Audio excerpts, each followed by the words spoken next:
ಯಾಕೆ ಅವರು ಹೇಳಿದ್ರು ಓಡೋದ್ರು ಅಂತ ಹೇಳಿದ್ರು ಅಂತಂದ್ರೆ ರಾಷ್ಟ್ರಗೀತೆಯನ್ನ ಹೇಳಿ ಹೋಗ್ಬೇಕಾಗಿತ್ತು ಅನ್ನೋದು ಅಷ್ಟೇನೆ. ಅವರು ಅದನ್ನು ಮಾಡಬೇಕಾಗಿತ್ತು.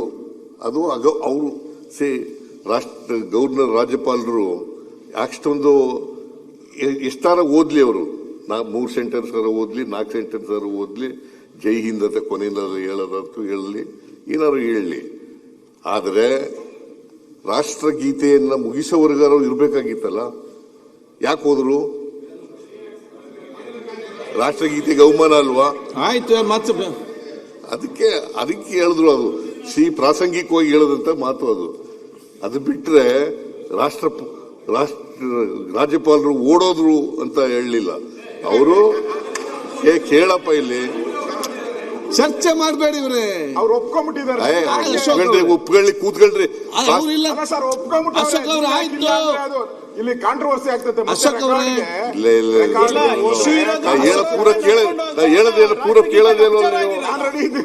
ಪೂರ ಕೇಳೋದೇ ಇಲ್ವಲ್ಲ. ನೀವು ತಪ್ಪು ಮಾಡ್ತಾ ಇದ್ದೀರಾ. ತಪ್ಪು ಮಾಡ್ತಾ ಇಲ್ಲ. ಅವರು ಒಪ್ಕೊಂಡಿದ್ದಾರೆ ನಿಜ, ಹೇಳೋದು ನಿಜ ಈಗ ಹೇಳಿದ್ದಾರೆ. ಅವರು ರಾಜ್ಯಪಾಲರು ರಾಷ್ಟ್ರಗೀತೆ ಮುಗಿಯುವವರೆಗೂ ಇರಬೇಕಾಗಿತ್ತು, ಅಷ್ಟರಲ್ಲಿ ಓದಿದ್ದಾರೆ ಅಂತ ಹೇಳಿದ್ದಾರೆ. ಓಡೋದ್ರು ಅಂತ ಹೇಳಿದ್ರು ಸರ್. ಆಯ್ತಪ್ಪ, ಓಡೋದ್ರು ಅಂತ ಹೇಳಿದಾರೆ. ಅದು ಓನ್ ಮಾಡಿದಾರಲ್ಲ ಅವರು. ಸರಿನಾ?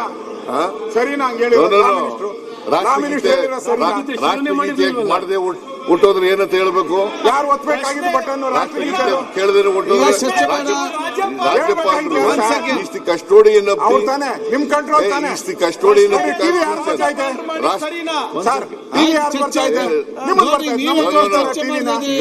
ಪ್ರತಿಪಕ್ಷ ನಾಯಕರು, ನೀವು ಪ್ರತಿಪಕ್ಷ ನಾಯಕರು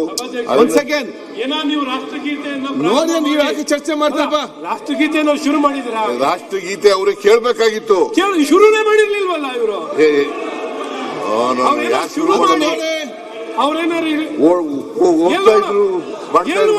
ಸರ್, ಅವ್ರ ಏಜಿಗೆ ಎಲ್ಲರೂ ಓಡೋಕ್ಕಾಗತ್ತಾ? ಮಾಡ್ತೀರಿ ಅಶ್ವಥ್ ನಾರಾಯಣ ವಿಚಾರನ ಡಿಪೆಂಡ್ ಮಾಡ್ತಾರೆ. ಅವ್ರಿಗೆ ಉತ್ತರ ಕೊಡ್ಬೇಡಿ.